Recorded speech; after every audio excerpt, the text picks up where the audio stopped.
Monsieur Tourné. Madame le maire, mesdames et messieurs les conseillers, le budget de la ville proposé pour l'année 2023 est principalement marqué par l'inflation. Tout d'abord, une inflation comptable, ce qui biaise la projection du document, vous l'avez évoqué. Les opérations non effectuées sur l'année écoulée qui se retrouvent dans ce budget primitif et le fait que la ville soit perceptrice de près de 5,2 millions d'euros au compte de l'État, ce qui fait automatiquement gonfler la présentation du budget. Mais surtout, au niveau inflation, la ville subit la hausse des coûts des fournitures.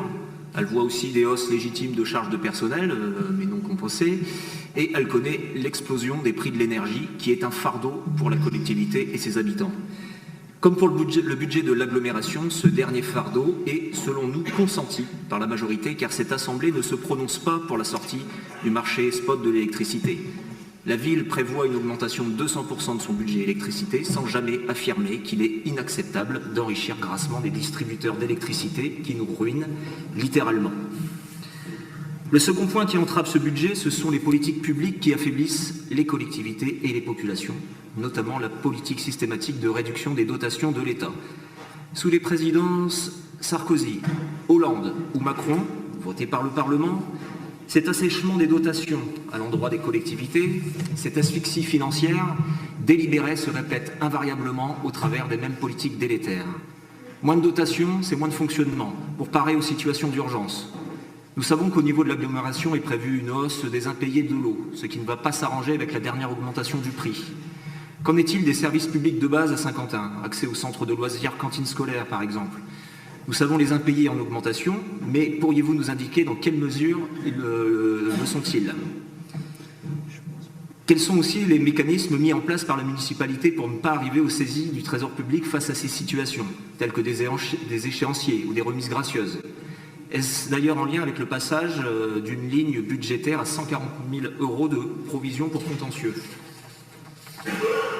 Concernant les recettes, donc les taux. Alors j'ai bien écouté ce que vous avez dit en préambule, j'ai apprécié le choix des villes, vous avez parlé de Bordeaux, Lyon, Paris, bon, vous n'avez pas parlé de Nice, vous n'avez pas parlé d'Amiens, bon bref, peu importe. Je reprends juste les villes que vous avez citées. Le taux sur la taxe foncière à Bordeaux c'est 46%, à Lyon c'est 29%, à Paris c'est 13,5%. À Saint-Quentin, c'est 65%. Pourquoi les taux ne peuvent-ils pas augmenter ici? Parce qu'ils sont déjà bien trop élevés. Voilà la raison. Bref, si les taux d'imposition n'évoluent pas, les bases locatives votées par le Parlement, oui, et cette année, c'est une traduction de 7% d'augmentation des impôts. Cela aurait dû se traduire par une augmentation du produit de 3,7 millions. Or, vous en prévoyez 4,9 millions, vous prévoyez 4,9 millions de rentrées supplémentaires. Je vous ai déjà posé la question, mais je crois que je n'ai pas compris la réponse. À quoi correspond ce 1,2 million d'euros supplémentaires? J'ajouterai que cette hausse des bases vient s'ajouter à la hausse dans le 56nois, je l'ai évoqué tout à l'heure, du prix de l'eau de 7% et de la hausse de la taxe d'enlèvement des ordures ménagères de près de 10%. Concernant les dépenses, il est donné de constater que les évolutions de budget de fonctionnement sont liées soit du redéploiement de personnel et à l'augmentation, bien trop faible pour compenser l'inflation, soit dit en passant, du point d'indice. De ce que je comprends de la situation, c'est que des postes sont supprimés lors de départ en retraite alors que la charge de travail reste la même. Double conséquence, le service public ne peut qu'aller en se dégradant et ce matin encore, lors d'une réunion en interne, les agents vous ont alerté sur la dégradation des conditions de travail et de certains services qui sont, je cite, au bord de craquer. Dernière chose, avez-vous budgétisé le passage à la retraite à 64 ans si, ce que je ne souhaite absolument pas, cette contre-réforme était promulguée. Concernant les économies, quelles économies avez-vous effectuées? Alors en tout cas pas sur la communication, en hausse de 16%. La communication passe à 1 660 000 € pour l'année 2023. Je note dans la fonction 0, administration générale, sous fonction fêtes et cérémonies, la ligne 35 des dépenses de fonctionnement qui passe de 17 710 € à 103 960 €. De quoi s'agit-il? On peut aussi noter que le virement du fonctionnement à l'investissement passe de 4,5 millions l'année dernière à 700 000 euros cette année, ce qui sous-tend le fait qu'il faille davantage passer par l'emprunt pour l'investissement. Enfin, l'utilisation du privé et des délégations de services publics est certes en légère baisse, mais cela reste toujours à hauteur de 2,1 millions d'euros, et c'est encore beaucoup trop. En conclusion, lors du rapport d'orientation budgétaire, nous avions fait des propositions qui allaient dans le nécessaire sens de répondre aux besoins de la population. Sans surprise, évidemment, vous n'en avez rien retenu. Ce budget est donc sous forte tension. Ce n'est pas le fruit du hasard, mais le résultat de politique publique nationale et bien entendu locale. Madame le maire, nous voterons contre ce budget. Je vous remercie. Monsieur Jean. Merci Madame le maire. Oui, quelques questions aussi qui me sont venues suite à vos réponses, notamment concernant le tarif de l'électricité. Donc ça me semble un raccourci un peu rapide que d'attribuer uniquement à la guerre en Ukraine. C'est un mécanisme qui est un peu plus compliqué que ça.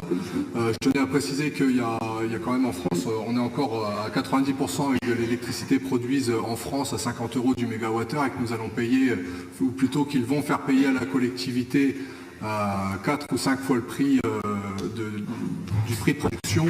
C'est pas admissible et ce n'est pas dû juste à des choix des gouvernements passés, mais bien à des mécanismes de tarification européenne qui imposent ce fonctionnement, y compris le gaz américain qu'on nous vend 4 fois le prix du gaz européen, mais enfin plutôt qu'ils vendent chez eux. C'est vraiment un mécanisme européen qui est imposé et qui est responsable de ces tarifications. Et c'est pour ça qu'on insiste dessus. Nous demandons bien à ce que la municipalité s'oppose clairement à ce fonctionnement qui décorrèle complètement le coût de production du prix de vente, ou plutôt l'inverse, le prix de vente du coût de production de l'électricité. Les centrales sont en mauvais état pour une partie, mais la responsabilité est due essentiellement à cette tarification. D'autres questions qui me sont venues suite à votre présentation.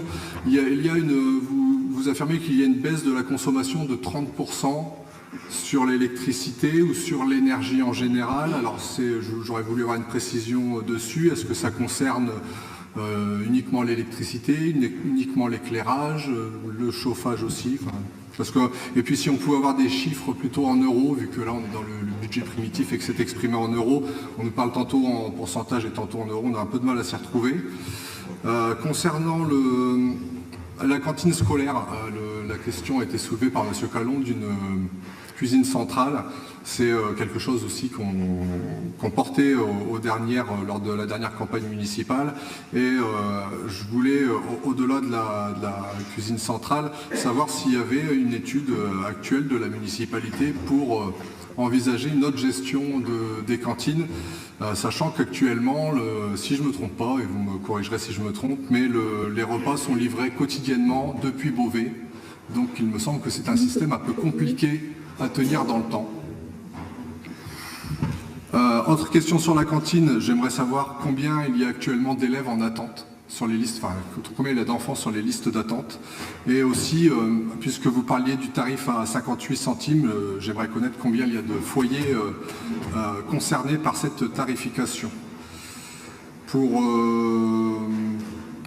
terminer sur le budget communication, vous nous présentez quelques documents léger, imprimé en couleur. Enfin, on est à un budget de plus d'1,6 million annuel. J'ai du mal à voir les 2 ou 3 dépliants que vous nous présentez représenter ce budget.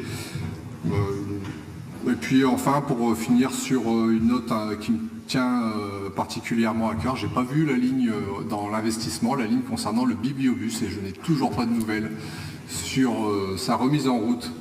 Donc j'attends aussi une réponse à ce sujet. Je vous remercie. Oui, sur 2 points. Merci Madame le maire.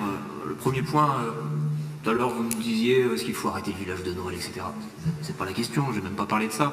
Il faut que vous compreniez qu'on a 500 pages à lire sur 4 jours. 500 pages qu'on doit décrypter. Je peux vous assurer que quand on n'est pas aux manettes, c'est un travail titanesque d'essayer de comprendre ce qui se passe. Alors forcément, il peut y avoir des incompréhensions, ce type de choses. Mais je peux vous assurer que quand je vois une ligne qui passe de 17 000 à 103 000, je pose la question pourquoi. Voilà, tout simplement. Donc n'y voyez pas forcément malus à chaque fois que je pose des questions. Et puis en plus, si les lignes budgétaires ne changeaient pas de colonne à chaque budget, peut-être qu'on s'y retrouverait mieux. Enfin, dernier point, la droite est à la mairie depuis 1995. Ça fait 28 ans que la droite est à la tête de cette mairie.